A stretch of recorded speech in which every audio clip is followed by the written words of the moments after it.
سلام، أنا رون. مقطع جديد وقصة جديدة. صلوا على النبي، يلا نبدأ. للأمانة يا جماعة هذه أكثر قصة أو أول قصة لامست قلبي بهذا الشكل. يلا نبدأها. أنا ماريا، عمري الآن 30 سنة، عايشة حاليا في بلد أوروبي. أنا انولدت في بلد عربي. لما كان عمري 7 سنين قرروا أهلي إنهم ينتقلون لبلد أوروبي عشان أبويا جاته فرصة عمل مرة حلوة. طبعا وقتها كنا 3 أطفال، أخوي الكبير وأنا وأخوي الصغير. طبعا انتقلنا للبلد الأوروبي وعشنا هناك وتأقلمنا بشكل كبير مرة، ويعتبر أني أنا وأخواني تأقلمنا بسرعة أسرع من أمي وأبويا عشان بحسب العمر، لأن هم عاشوا فترة طويلة في البلد العربي أبدا مو زينا أنا وأخواني. تفكير أمي وأبويا طبعا كان غير، وكان دينهم يحكمهم طبعا لأننا مسلمين، مع أنه ما كان من السهل التمسك بالدين الإسلامي في بلد أوروبي غير لما أنت تكون أصلا في بلد كله مسلمين. بس كنا على قد ما نقدر نتمسك بديننا بشكل كبير. طبعا أنا وأخواني تعلمنا لغة بسرعة، كنا ندرس، وأبويا كمان تعلم لغة ما شاء الله بسرعة. أما أمي يا عمري كانت مسكينة، ما تعلمت لغة بسرعة بحكم أنها ما تطلع، كانت ربة بيت، ما تشوف ناس ولا تتواصل مع الناس. كلنا كنا حريصين إننا نساعدها، بالذات إذا كان عندها مثلا موعد في المستشفى، عندها أوراق في جهة حكومية، كنا لازم نغيب عن مدرستنا عشان نساعد أمي. فالنقطة هذه كانت شوي متعبة لي والأخواني، وخصوصا إنها بعد كذا أمي ولدت مرتين، ولدت مرة بولد ومرة ببنت. وتعرفون مراجعات المستشفى في فترة الحمل، كان عندنا غياب كثير في المدرسة. بس للأمانة ما كان تأثير الغياب قوي علينا لأننا كنا شاطرين ومجتهدين جدا. ما أبغى أقول إن العيشة في البلد الأوروبي صعب إلا بجهة واحدة، وهو اختلاف تفكير أمي وأبويا وتفكير المجتمع اللي كنا فيه.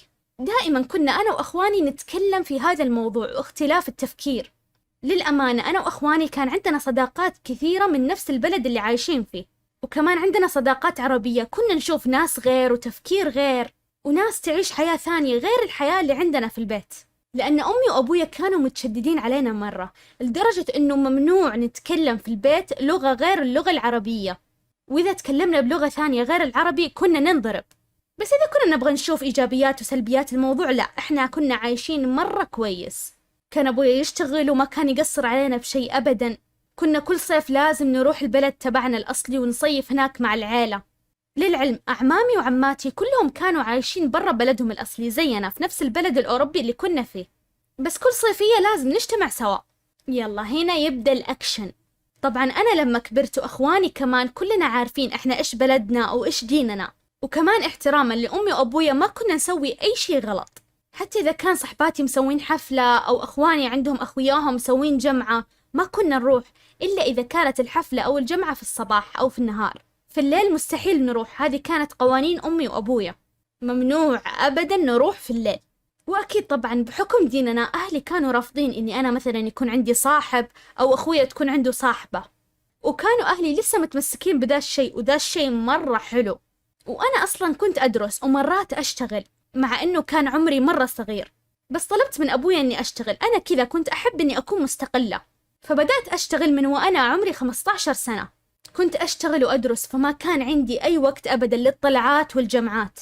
ويمكن عشان في البلد الأوروبي اللي كنا فيه كانوا فيه كثير من قرايبنا، أو نقدر نقول إن كل العائلة أصلا في البلد الأوروبي اللي كنا فيه، يعني بنات عم وخال، عيال عم وخال، فما كنت محتاجة صحبات من الأساس. والحب والخرابيط دي مرة ما كانت في بالي، كل همي دراستي وشغلي وأهلي وبس. المهم كان عندي عم من أعمامي عمره صغير، يعني وقتها وأنا عمري 15 هو تقريبا كان عمره 25 سنة. هذا عمي للأمانة أنا ما كنت أعرفه كثير، لما كنا عايشين ببلدنا العربي ما كنت أشوفه كثير، بس أعرف إنه هذا عمي واسمه كذا، غير كذا ما كنت أعرف. حتى لما انتقلنا للبلد الأوروبي ما كنت أشوفه، يعني تقريبا نشوفه كل 3-4 سنين مرة واحدة بس. المهم عمي هذا هاجر للبلد الأوروبي اللي إحنا فيه بطريقة غير شرعية، ولأنه عمي الصغير أبويا أصر عليه إنه يجي ويسكن عندنا. يعني إحنا كنا 7 أشخاص وهو الثامن، فالوضع أبدا ما كان مريح. بس أبوي مسكنا وفهمنا إنه هذا أخوه، هذا عمنا، وإنه ما يقدر يشتغل هذه الفترة، وإحنا لازم نساعده ونوقف معاه لما يلاقي شغل ويطلع ويستقل هو بنفسه. وإنتوا كمان يا عيالي عاملوه كأنه أخوكم مو بس عمكم. المهم مرت الأيام وعمي كمل عندنا 3 شهور. بعدها قال لأمي وأبويا أنا ما عاد أبغى أنام مع الأولاد، لأنهم كانوا مرة مزعجين وما أرتاح معاهم.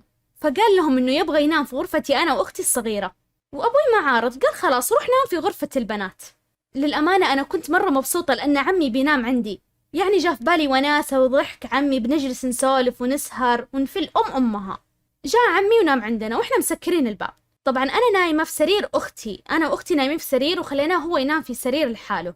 وفي الليل عمي تعدى علي، حولني من بنت إلى حرمة، يعني خلاني كأني واحدة متزوجة. ما عاد أقدر أقول أكثر من كذا يا جماعة. أتمنى أنكم فهمتوا إيش سوى عمها فيها. ما عرفت إيش أقول أو إيش أتصرف، ما عرفت أقول لأمي ولا لأبويا. انصدمت وخفت، اللي صار فعلا شيء يخوف، ما قدرت أقول لأي أحد. بعد الشيء اللي صار شخصيتي تغيرت 180 درجة. صرت بس أصارخ في البيت وأسوي مشاكل، أدور مشكلة، مع أني كنت بنت في محل أمي إذا ما كانت موجودة. كنت أنتبه لأخواني وما أقول لأي أحد لا، كنت أسوي كل شيء. بعدها أمي وأبويا انصدموا مني، كانوا يقولون مستحيل هذه ما هي بنتنا، وجلسوا يقولون لا أكيد فترة مراهقة. طبعا أول شيء سويته ما عاد خليت أخواتي ولا أخواني يقربون لعمي، بحيث أنه عمي يطفش وينقلع برا البيت. طبعا طردته تقريبا أخذت مني 2 إلى 3 شهور. سويت مشاكل الدنيا، صرت أخرب عليه حياته بس عشان ينقلع من البيت. كنت أحط سكر بأكله، أروح أكب على ملابسه كلور، أقطع ملابسه، أرمي أشياءه الشخصية في الزبالة. يعني خليته هو اللي يطلع من البيت لحاله، وكنت أبغاه يطلع من البلد كامل. وقتها عرفت إنه جال البلد اللي إحنا فيه بطريقة غير شرعية، ورحت وهددته وقلت له شوف لو ما طلعت من نفسك أنا راح أبلغ عليك. طبعا أنا حاولت بكل شيء إني أطلعه من البيت بدون أبويا وأمي ما يعرفوا إيش صار، لأن باختصار أبويا لو عرف بيصير فيه دم، وأمي راح تتعب وتطيح علينا. كنت أقول وقتها أنا بس أكفي، ما راح أخلي المشكلة تأثر على الكل. بعدها طلع عمي من عندنا بعد محاولات طبعا، وكمان هو طفش مننا أنا وأخواني وأخواتي، بهذلناه. وللأسف القصة ما انتهت هنا. بعدها أنا ما صرت أحترم أي أحد في البيت، ما صرت أسمع كلام أحد، ما صرت أصلي، ما كنت فاهمة نفسي. كان فيني غضب ماني عارفة، ماني قادرة أطلع الغضب اللي فيني إلا أني أخلي أمي وأبويا ينجنون مني. ما أدري إيش كان فيني، كان تفكيري بس أني أبغى أنتقم من كل شخص كبير في السن. حتى معلماتي في المدرسة والمدير صار عندي مشاكلي صارت في المدرسة مع البنات والأولاد. صرت أطلع غضبي على الناس. جلست على دي الحالة لين ما صار عمري 17 سنة، يعني 2 سنين. طبعا أمي وأبويا قرروا إن الحل الوحيد لحالتي وأخلاقي هذه هي الزواج. قرروا يزوجوني، ما حد استشارني ولا أخذ رأيي، هم كذا قرروا مع أعمامي وخوالي بحكم إن العائلة كلها صارت تعرف جناني. كذا صاروا يقولون عني إني أنا صرت مجنونة وأي غلط قدامي أسويه، وقديش إني أنا صرت عصبية بشكل جدا فظيع، وصرت أروح وأسهر، مع إني لما كنت أرجع يستقبلوني أمي وأبويا بأنواع الضرب والتأديب، بس ولا كان فارق معايا لأن أي ألم جسدي ما كان يشبع الغضب اللي فيني، فكنت أطلعه في أي شيء أقدر عليه. المهم قرروا إنهم يزوجوني، يلاقوا لي أي واحد ويزوجوني. طبعا هم إلين دحين ما يدرون إني أنا ماني بنت. طبعا يا جماعة أهلي لو عرفوا إني أنا ماني بنت هذه مشكلة وعار وفضيحة ممكن توصل للدم. المهم اتفقوا إنهم يزوجوني وأنا ما أدري. وفي يوم من الأيام أنا كنت في المدرسة، وكانت المدرسة عندنا تخلص الساعة 5 العصر، وكنت أرجع البيت على الساعة 7 أو 7:30 عشان المواصلات والطلعة. أول ما رجعت البيت كان البيت مليان ناس وسيارات، وكان عندنا عزيمة. وما كان شيء غريب، زي ما قلت لكم إن أغلب عائلتنا ساكنين في نفس المدينة اللي إحنا فيها، فكل 2-3 كذا يا نكون عازمين يا نكون معزومين، فكان الوضع طبيعي وعادي. دخلت البيت ورحت غرفتي، لقيت بنات خالاتي وعماتي وعماني جالسين يقولوا لي مبروك، وكل واحدة تبارك لي من جهة، وأنا طالع فيهم أقول لهم إيش مبروك على إيش فيه. واحدة من بنات عمي قالت لي إيش فيه اليوم خطوبتك. قلت لها إيش فيه إيش خطوبتي هذه كيف ومين ومع مين. وقتها ما عرفت أتصرف، جلست أضحك وأقول لهم بطلوا مقالب ياها بلا هبل بس، وطلعت من الغرفة أبغى أمي، مو عشان أتأكد، لا أصلا ما صدقتهم. رحت أبغى أقول لأمي عن المقلب البايخ اللي سواه فيني البنات. قلت لها أمي بالله شفت المجنونات إيش قاعدين يقولوا إن اليوم خطوبتي قلك. شوية لأمي تنزل عيونها وما تتكلم. قلت لها أمي إيش فيه؟ قالت صح أنت اليوم خطوبتك. قلت لها لمين؟ قالت لي لفلان. أنا للأمانة ما عرفت من فلان. قلت مين هذا؟ قالت أنتي ما تعرفينه، تعرفين أخته. قلت لها طيب مين أخته؟ قالت فلانة. وأنا اللي أعرفه إن فلانة هذه ما عندها أخ بعمري، يعني اللي توقعته وقتها إن أخوها عمره 31 سنة، وكان مرة كبير لأن وقتها عمري أنا 17 سنة بس. وقتها انهارت وجلست أصارخ وأبكي بأعلى صوتي، وبحكم إن بيتنا أبدا مو كبير، كان صغير شوية، صوتي وصل للكل. مسكتني أمي ودخلتني الغرفة وضربتني ضرب وقالت شوفي إذا ما تبغين هذه الخطوبة رح ناخذك ونرجعك لبلدنا العربي، وراح تجلسي هناك عند جدتك، ما في لا دراسة ولا واحدة ولا ثنتين. للأمانة أنا وقتها خفت واستسلمت للأمر الواقع، وتمت الخطوبة. كان يوم مرعب، تعرفون لما تكونون جالسين مع ناس بس تحسون أنكم لحالكم؟ كان شيء أبدا مو مفهوم بالنسبة لي. كنت أبكي من داخل، ماني قادرة أطلع البكي تبعي. أمي لو شافتني أبكي راح تضربني وراح تسفرني. ووقتها أنا لسه ما تميت 18 سنة عشان أقدر أستقل قانونيا في البلد الأوروبي اللي إحنا فيه، فممكن طبيعي جدا أنهم يسفروني وما عاد يرجعوني أبدا. فكنت أمثل الفرح والضحك وإني أنا فرحانة ومبسوطة.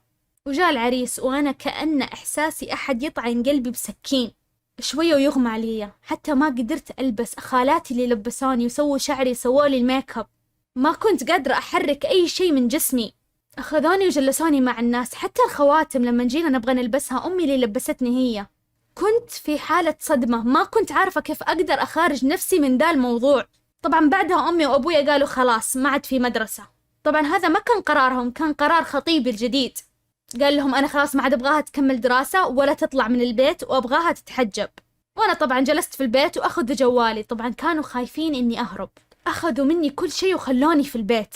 حتى لما يطلعون من البيت لازم يخلون معايا أحد، ما يخلوني لحالي ولا يأخذوني معاهم. حتى إذا اضطروا إنه كلهم يطلعون يقفلون علي باب البيت من برا وما يخلوا لي مفتاح. وإحنا أصلا كنا ساكنين في عمارة شقق، يعني ما في أي مكان أطلع منه، مستحيل. طبعا استسلمت وجلست في البيت. بعدها بفترة جاني استدعاء من المدرسة، لأني طبعا ما أرسلت لهم أي رسالة ولا سحبت ملفي ولا حاجة، بس اختفيت. فجاني استدعاء أني لازم أحضر اجتماع مع المدير وأجيب ولي أمري معايا. طبعا لما عرف أبويا أنه في اجتماع خاف أني ما أروح ويبلغون الشرطة، فقال بنروح، لكن إذا تكلمت بشيء ما راح تسلمي مني، لا تفتحين فمك بولا شيء. فقلت خلاص أنا ما راح أتكلم عن ولا شيء. وفعلا رحنا، ورحت أنا بالحجاب حقي بحكم أني خلاص تحجبت وما راح أشيله. فرحنا الاجتماع، كان المدير موجود ومعلمتي اللي كانت مرة تعرفني والمرشد الاجتماعي. أول ما شافوني قرروا أنهم يطلعون أبويا، وقالوا الكلام اللي نبغى نقوله لها يخصها هي، وبعدها إن شاء الله تيجي أنت وبنتكلم معاك، بس ما ينفع تكونون مع بعض. اضطر أبويا أنه يطلع، وبنفس الوقت كان مرتاح لأنه مهددني إن لو تكلمت أو قلت أي حاجة يا ويلي منه. وبنفس الوقت ما كان معايا أي ورقة أو هوية أو إثبات لي أصلا، يعني كان مرتاح ومطمن. المهم أنا بس لقيت نفسي معاهم، قلت لهم كل شيء. قلت لهم إني أنا مخطوبة الإنسان عمره 37 سنة وأنا كنت أحسب عمره 30. كان إنسان كل أنواع الممنوعات يستخدمها، وأنا طلعت معاه أكثر من مرة مجبورة من أمي وأبويا. كنا نروح بسيارته، سيارته كانت مدمورة كلها خراب وممنوعات، وكان يقول لي إذا ودك تاخذي خذي، أنا ما عندي مشكلة. وجع. المهم بس طبعا أنا ما أخذت ولا فكرت إني آخذ. وعلى فكرة كنت أقول الكلام ده لأبويا، كنت أقول له ترى الولد خربان، بس كان يقول عادي رجاله بكرة بيتوب وإنتي بتخلينه يتغير. طبعا أنا قلت كل ده الكلام للمدرسة، ففورا اتصلوا بالشرطة. طبعا جو الشرطة وأخذاني ورحنا على البيت. أخذت كم غرض لي وأخذت أوراقي وطلعوني. رحت معاهم على مكان لحماية القاصرين وجلست هناك 3 شهور. طبعا نفسيتي صارت أحسن وتعدلت، بس مهما كان هذا مو بيت أهلي، مو أخواني. ما كنت أبغى أجلس، خلاص كنت أبغى أرجع بيتنا، مع أنه نفسيتي كانت مرة كويسة. طبعا بنفس الوقت أهلي وكلوا محامي عشان ياخذوني، لأنهم كانوا خايفين إني أروح وما عاد أرجع. المهم شوية من عند أهلي وشوية من عندي أنا، قدرنا نقنع الدولة إنه أرجع عند أهلي. وأهلي وقعوا على تعهد إنهم ما يلمسوني ولا يسفروني برا البلد إلين ما يتم عمري 18 سنة. طبعا خلاص بمجرد إنه عمري يكون 18 سنة أكون مسؤولة قانونيا عن نفسي. فأهلي كانوا موافقين، وأنا كنت أقول وقتها بعقلي الصغير إنه والله أهلي عرفوا غلطهم وبتغيرون خلاص وبيصيرون كويسين وكلنا كويسين والحياة ترجع سعيدة ووردية. طبعا أول ما رجعنا على البيت أهلي أخذوا أغراضهم ونقلنا المدينة ثانية بحيث ما يكون في أحد يعرفنا. وبديت وقتها أشتغل، لأن أبويا قال لي خلاص أنا ما عاد أبغى أصرف عليك ولا هللة، ولا أنا بنته ولا شيء من هذا الكلام اللي تعرفونه. كان مرة أبويا زعلان من الشيء اللي سويته. أنا كنت مرة أحاول أرضي أمي وأبويا وأشتغل. طبعا خلاص أنا تركت دراستي لأنهم رفضوا أصلا أني أرجع أدرس. كنت زي اللي ممحية من البيت، ما حد كان يسمعني. كنت أروح للشغل وأرجع البيت، ومع كذا ما كنت أسلم لا من الضرب، من الشتم والإهانات والسب. بس على الأقل كنت أقول أنا مع أخواني راح أحميهم، لأني كنت مرة أخاف عليهم وأنتبه لهم. وكانوا دائما يقولون أنتي أمنا الثانية. فجلسنا على ذا الوضع لين صار عمري 18 سنة، وصرت مسؤولة عن نفسي قانونيا. ووقتها كنت أقدر أطلع من البيت وأستقل قانونيا. يا جماعة لا تنسون تشتركون في قناتي على اليوتيوب رون، وحسابي في التيك توك رون_9090. نكمل. بس للأمانة ما كان هذا تفكيري إني أطلع وأستقل، كنت أبغى أجلس مع أهلي. فكانت الحياة ماشية، يوم حلو ويوم لا. صحيح خفت المعاملة اللي مو كويسة والوحشة، لكن لسه فيه. يعني في النهاية أنا ماني زي أخواني وأخواتي الثانيين. طبعا أنا لما كنت أشتغل أمي وأبويا كانوا ياخذون راتبي ويقولوا لي هذه عشان تقدرين تجلسين في البيت.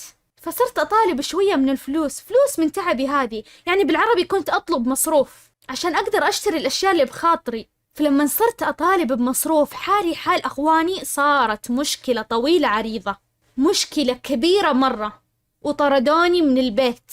اضطريت إني أطلع من البيت لأنهم هم قالوها في وجهي إنهم ما عاد يبغوني، وقالوا أنت كبيرة الآن وتقدرين تستقلين في حياتك، وإحنا ما نبغاك. انطردت من البيت، وكانت فترة جدا صعبة علي إني أجلس أأسس نفسي من الصفر. ما عندي ولا شيء ولا شيء، لدرجة إنها مرت أيام نمت في الشارع، صرت مشردة. وبعدها الحمد لله ربي ما ينسى أحد، لقيت شغل ولقيت بيت صغير وعشت حياتي. وما كان عندي أي تواصل مع أهلي لأنهم أعطاني بلوك من كل مكان. حتى أخواني اضطروا أنهم يصكوني بلوك، مع أنهم بعض الأحيان يفكوا البلوك ويتكلموا معايا، بعدين كل واحد منا يحذف المحادثة. لما صار عمري 19 سنة قررت أني أغير البلد الأوروبي اللي كنت فيه وأروح أعيش في بلد أوروبي ثاني قريب منه. وقتها خلاص أصلا كملت سنة عايشة بدون أهلي. وفعلا سافرت وتعرفت على ولد عربي من جنسية ثانية غير جنسيتي. كانت بداية قصة حب حلوة مرة، وقلت له أو كذبت عليه أو اضطريت أني أكذب أو يعتبر أنه أفضل حل. قلت له أنا كنت أحب واحد وغلطت معاه، وقلت له إذا تبغى تكمل معايا كمل، ما تبغى الله يوفقك والله معاك. وبعد تفكير أسبوعين وافق إن نكمل مع بعض، لأنه شافني وقتها أني أنا ماني حقة طلعات وروحات. للأمانة أنا كذبت أو اضطريت أني أكذب لأني كنت أستحي أقول اللي سوى فيني كذا عمي. فقلت له أني أنا أحب واحد وغلطت معه وطلعت من البيت عشان ما صار زواج. طبعا حبينا بعض وعلاقتنا كان فيها احترام مرة، وقرروا أهله أننا نتزوج ويكونوا أهله زي أهلي، وكل شيء كان تمام. مع أنه في بعض من أهله ما كانوا موافقين على دا الزواج، بحكم أنهم كانوا يعتبروني يتيمة لأني ما كنت أتكلم عن أهلي قدامهم كثير، وما يدرون باللي صار معايا. الوحيد اللي كان يدري أو اللي أنا قلت عليه الكذبة هذه هو زوجي بس. وقلت له قول لأهلك إذا سألوك عن أهلي قول لهم أي شيء، قول مات وقول اللي تبغاه، لكن لا تقول إنهم رموني، مي حلوة بحقي. فتزوجنا وكنا مستقرين في حياتنا وكل شيء كان تمام. مع أني قلت لكم أنا ما كنت عارفة إيش يعني علاقات أو إيش يعني حب. زوجي كان أول شخص أتعرف عليه في حياتي، ما عمري حبيت. فمرات كنت أحس إني أنا مرة مبسوطة ومرات لا، بحكم إنه هو أكبر مني ب9 سنين. فرق السن بيننا كان كبير. هو كان طيب وحنون، بس فرق التفكير بيننا أبدا ما كان بسيط. كانت بيننا مشاكل مع أنها كانت بسيطة لكن كانت متكررة، وبحكم أن شخصيتي كانت مرة ضعيفة ما كنت أقدر أرد أو كنت أقدر أقول لا غلط أو ما يصير. فخلاص أي شيء يقوله أقول تمام أوكي تم. وجلسنا 9 سنين وجبت طفلين، ولد وبنت الآن عمرهم 6 سنين و3 سنين. بعد ولادتي بولدي الأول في فترة النفاس كانت تجيني كوابيس، ما كنت قادرة أنام. كل ما أنام أحلم نفس الحلم، أتحلم إن عمي يجي ويدخل غرفة ولدي ويبغى يسوي فيه زي ما سوى فيني. كنت مهلوكة أسبوعين أحلام وكوابيس ونفس الحلم. أول ما أصحى من الكابوس الزفت ذا أصيح وأصارخ وأجلس أبكي، أكون خايفة. وقتها زوجي حس إن في شيء مو طبيعي، وقال لي من يوم ما ولدتي أنت وضعك صعب. وقتها ما قدرت أخبي أكثر، قلت له الصدق، قلت له اللي صار وكيف عمي اعتدى علي. وقتها عرف أني أنا لا كنت أحب ولا غلط مع واحد، وأن عمي الوسخ هو اللي اعتدى علي، وبسببه أنا طلعت من البيت. يوم حكيت السالفة لزوجي جلس يبكي، ومعاملته تغيرت للأحسن، صار حنون أكثر وأكثر. هو أصلا من أول حنون بس دحين بزيادة. طبعا مع مرور السنين شخصيتي تغيرت وتكونت، صرت صرت واثقة من نفسي، مسؤولة عن ولدين، فشخصيتي تغيرت وأنا أشوفها تغيرت للأحسن. بس زوجي كان يشوفني متمردة، بس بالعكس أنا أشوف أني أنا كبرت بعقلي، وبدل ما صرت أقول تمام على كل شيء، لا صرت أناقش وأقول رأيي، وإذا غلط أقول هذا غلط. فشافني متمردة، وبسبب ده الشيء كانت مشاكلنا كثيرة، لدرجة أننا نجلس أسبوعين ما نتكلم مع بعض مع أننا في نفس البيت. هو ما يروح لأهله إذا تمشكلنا، وأنا بالنسبة لأهلي رجعت العلاقة معاهم. وراح أقول لكم كيف رجعت لأهلي بعد 3 و4 سنين من خروجي من البيت. طبعا زوجي هو اللي اقترح علي أني أرجع لأهلي، لأنه شاف الوضع مو طبيعي، وقال بكرة بيجينا أولاد وما ينفع تكونين بعيدة عن أهلك كذا. طبعا أنا أرقام أهلي مو عندي، وهم نقلوا من المدينة اللي كانوا فيها آخر مرة. طبعا سافرت للبلد الأوروبي اللي أهلي فيه، وسألت الناس والجيران هناك وعرفت أجيب عنوانهم ورحت لهم. واللي ما كنت أعرفه أن أهلي كانوا مشتاقين مرة لي، وكانوا يدورون علي، وكانوا مرة ندمانين، وأبوي وأمي مرضوا بعد ما رحت أنا. طبعا أنا ما أقدر أقول إن كل شيء صار تمام، لا، يبقى في أشياء موجودة، ومو دايما أروح لهم، يا دوب في السنة أسبوع أو أسبوعين، وما نفتح المواضيع القديمة أبدا، بس نتكلم في الأشياء اللي صارت حاليا. يعني كان أغلب التواصل هاتفيا، يعني زي ما قلت لكم ما كان في ذيك الزيارات. يعني تقريبا أنا طلعت من البيت لي 12 سنة من أن طردت، ففي 12 سنة هذه شفتهم تقريبا 5 مرات، وأولادي بس شافوهم مرة واحدة. المهم، فلما تصير مشكلة بيني وبين زوجي ما كنا نكلم بعض، ولما كبرنا شوية وكبروا أولادي قاعدة أشوف إن الوضع ده أبدا مو وضع طبيعي، ولا وضع 2 متزوجين وحياة سعيدة. فطلبت الطلاق واتطلقنا من 2 سنين. طبعا العيال إحنا معطينهم حرية الاختيار مع أنهم صغار، فصاروا أسبوع عندي وأسبوع عند أبوهم. والآن ما أبغى أقول إني مرة كويسة، لكن الحمد لله. طبعا بعد ما جبت عيالي، وبحكم إنه صارت لي أشياء في الطفولة مرة مي كويسة، فصرت أخاف عليهم مرة، أخاف على عيالي لدرجة كبيرة، لدرجة إني مثلا ما أتركهم يلعبون مع الجيران لحالهم، لازم أنا أكون معاهم. طبعا أنا ما أخنقهم لأني أعرف إن الشيء ده ما يصير، ولما يروحون عند أبوهم دائما أتصل وأنبه ما يخلي أحد عندهم. والحمد لله الآن مستقلة مع عيالي. طبعا أهلي للآن لسه عايشين في البلد الأوروبي الأول، لما أروح لهم زيارة أبدا ما أسكن عندهم، أستأجر لي فندق. طبعا بخصوص عمي اللي اعتدى علي، هو عايش الآن في بلدي الأم، البلد العربي، متزوج، والآدمي أصلا هو خربان وحياته تعيسة، وأهله أبدا مو مرتاحين لا نفسيا ولا ماديا. قبل 5 سنين عمي أخذ رقمي من أمي، طبعا قبل 5 سنين من الآن، يعني هي عمرها 30، يمكن عمرها 25 سنة. أخذ رقمي من أمي لما قابلهم في بلدنا العربي، اتصل علي عشان يعتذر على اللي سواه فيني. ولما كلمني جلست أدعي عليه، دعيت من كل قلبي وأنا أبكي، وقلت له يا رب يصير فيك مثل ما صار فيني، ما أبغى لا عيالك ولا زوجتك يصير فيهم شيء، أنت يا رب تتعذب أشوف فيك يوم. وقفلته وبلغته. طبعا تقول صاحبة القصة، قصتي مع عمي ما حد يعرفها أبدا غير ربي وأنا، والحين أنت يا رون قصة علي، وإذا انتشرت ما عندي أي مشكلة لأنهم ما يعرفوني شخصيا، وبحكم إن إحنا مسلمين لازم ننتبه. طبعا صرت متمسكة بديني وتربية أولادي، والآن أنا كويسة، فقط أتعالج نفسيا بحكم اللي مريت فيه، وهذا الشيء جدا طبيعي. طبعا صاحبة القصة يا جماعة أرسلت لي قصتها على السناب، وبعد أنا ما سمعت القصة سألتها سؤال، قلت لها طب ليه ما قلتي لأهلك عن اللي صار الآن؟ خلاص ليش ما يعرفون الحقيقة؟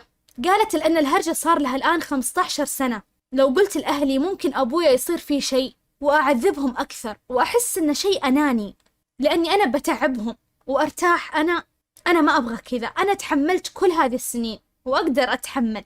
المفروض من أول ما صارت لي الهرجة إني أبلغ أو أسوي أي شيء، لكن خلاص الآن ما عاد ينفع حاجة، ما في شيء بيتغير. وأنا قدني استحملت كلام العيلة كل دي السنين، يعني لو قلت لأبوي الآن ممكن يصير فيها دم فعلا، وما راح يخلي عمي في حاله، ويسوي أبويا فيه شيء وأبويا يروح ينسجن. رأيي الشخصي يا جماعة، طبعا قبل ما أقول رأيي الشخصي، طبعا يا جماعة صاحبة القصة تتعالج نفسيا، فقالت لدكتورها النفسي إنها بتعرض علي القصة وإني بنشرها، فجدا الدكتور النفسي انبسط وقال هذه خطوة جدا جميلة، يعني نشر القصة هذه ممكن يسبب في جزء كبير من راحة ماريا أو راحة صاحبة القصة. طبعا يا جماعة هذه من القصص اللي لامست قلبي من جد. انتوا ما سمعتوا صوت البنت لما حكتني، طبعا هي حكتني اياها فايس، ورب النعمة يا جماعة يا إن صوتها يقطع القلب، واضح إنها تحكيني وهي تبكي، وللآن أتذكر جملتها في إذني للحين أسمعها، وهي تقول معليش اعذريني على صوتي، لكن أنا كل ما أتذكر هذه القصة كأنها صارت لي أمس. طبعا يا جماعة يا أبهات وأمهات العالم، أعطوا الثقة والأمان لعيالكم، لا تخلونهم يخافون، لا تخلونهم يدورون حضن وأمان لمكان ثاني. صح ممكن البعض يقول طب لو قالت لأهلها ممكن أبوها يروح يسوي شيء، تقول لأمها يوصلون لحل. هم مجرد أنهم ما عرفوا يفكرون أو ما أعطوا بنتهم الأمان أنها تتكلم معاهم، راحوا يزوجونها، راحوا جابوا لها حل من أقرب كيس. يا جماعة ما ينفع كذا، افهموا عيالكم، افهموهم، وقبل كل ذا شيء اهتموا فيهم، شوفوا مع مين يروحون، مع مين يجلسون، كل أطفالكم في ذمتكم، اللي مو قد الطفل لا يجيب. أما بالنسبة لعمها يا شيخ حسبي الله عليك، والحمد لله أن القصة دي انقالت لي في رمضان. يا شيخ بأحط منبه قبل أذان المغرب بربع ساعة، بجلس أدعي عليك أدعي عليك. شوف صوتي راح حتى يا ويلك مني، حسبي الله عليك. أنت عم أصلا، أنت حرام تكون إنسان، أنت حرام تكون بني آدم. ترى أنت مو بس دمرت حياة طفلة بريئة، أنت دمرت عائلة، دمرت أم وأب وأخوان وأخوات. شفت كل اللي صار فيها في ذمتك.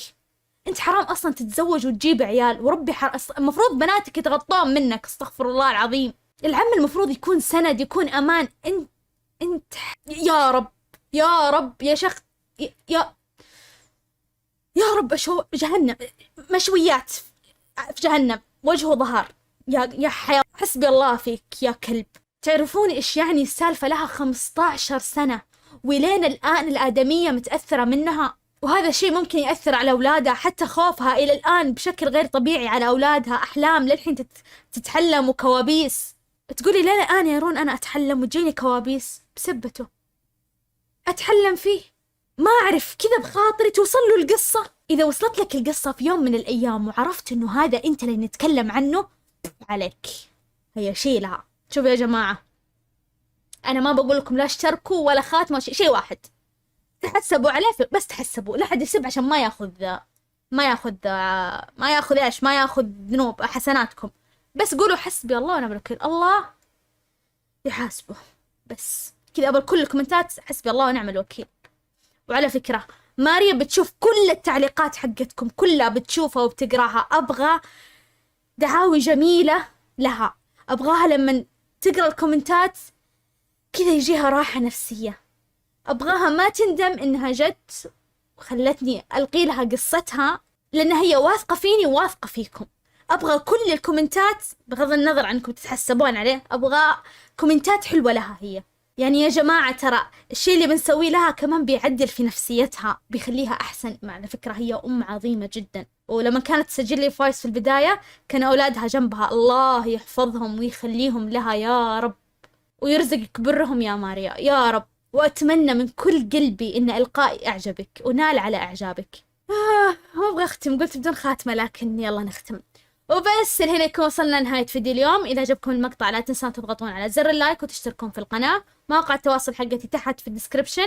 كان معاكم رون، سلام.